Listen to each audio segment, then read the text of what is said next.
Hello, I'm Michael Reed, Vedic astrologer with over 20 years of experience in the astrological field.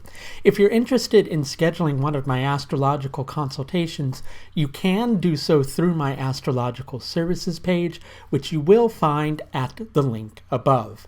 As well, I have a range of previous courses that are now available on video that you can purchase one section at a time. If you'd like to learn more about these particular courses, you can do so at the video courses link, which you will find linked above.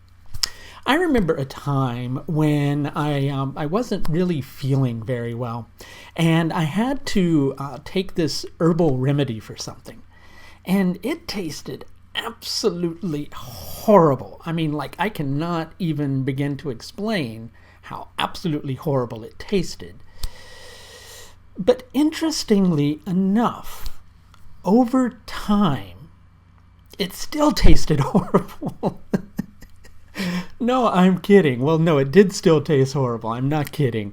But after a while, I began to associate the concept of drinking this specific tea with making myself healthy, right?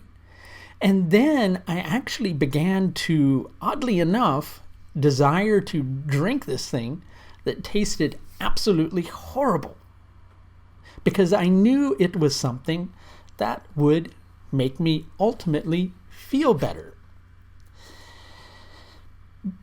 I'm talking about this not just to tell you about me feeling unwell in the past or about how something, tasted horrible or anything like that, but to kind of bring relevance to a specific moment in time that you're likely experiencing where you're being asked to confront a difficult truth. And part of you would really like to just pretend that the thing that you're beginning to sense doesn't really exist. And you're perhaps thinking, well, maybe if I give things a little more time and a little more space and a little more distance, it'll just all disappear.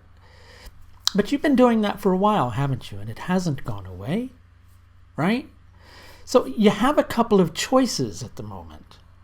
One of those choices is you can continue to try to ignore it, and you can continue to try to persist with the same old solution to a specific situation that you've been doing all along, which has ultimately been leading you nowhere.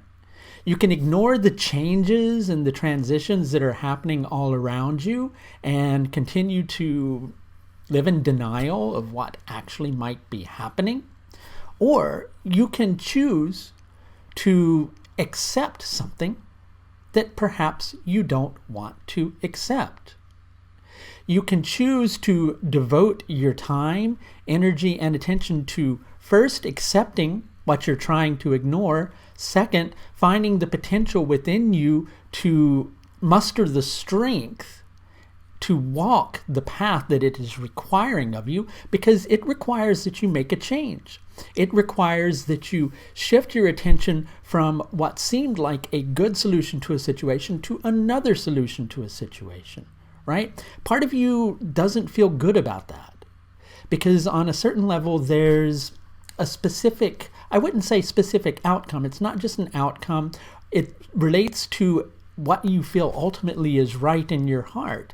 And you've got this level of devotion to something or to someone, and you feel like if you embrace this other path, that somehow you would be denying what ultimately feels like the right thing to do. But a lot of that is just your reaction to a specific situation.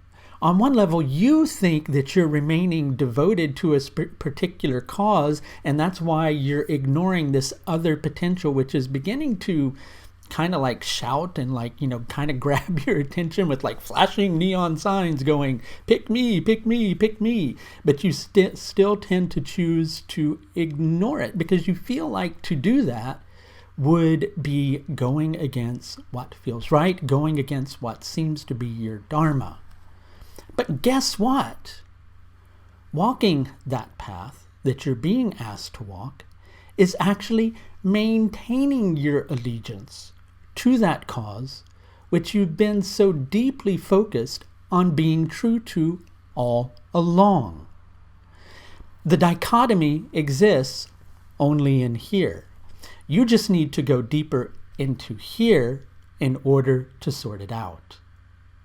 If you could use a little bit of help with the dichotomy that you're facing, or if you're just wanting to know a little bit more about what the path ahead holds in store for you specifically, I do offer several different levels of astrological service, as I mentioned at the beginning of this video, and these services are available through my astrological services page, which you will find linked above.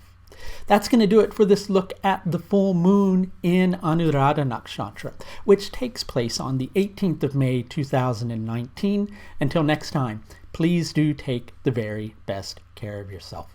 Bye for now.